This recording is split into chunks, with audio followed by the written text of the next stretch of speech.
pour essayer d'aller le plus rapidement possible, on a commencé à mettre en place une chronologie de cette pénétration coloniale, une chronologie très fine, très importante, sur 50 ans, puis ensuite, bien sûr, un inventaire des biens à restituer à l'Algérie, en particulier en se centrant sur la personnalité de l'émir Abdelkader, donc qui a été dépossédé de sa collection en particulier d'ouvrages. Il avait des centaines et des centaines, des milliers d'ouvrages qui ont été pris, qui ont été volés.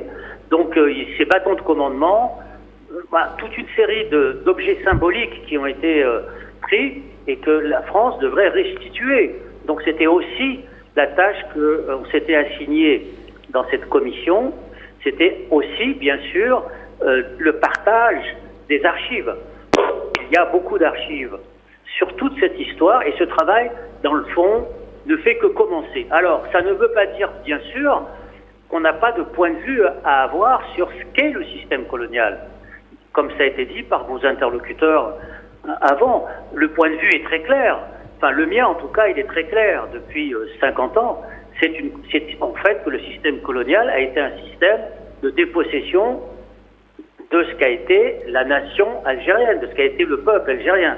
Donc le problème, c'est là, effectivement, réappropriation de la souveraineté perdue.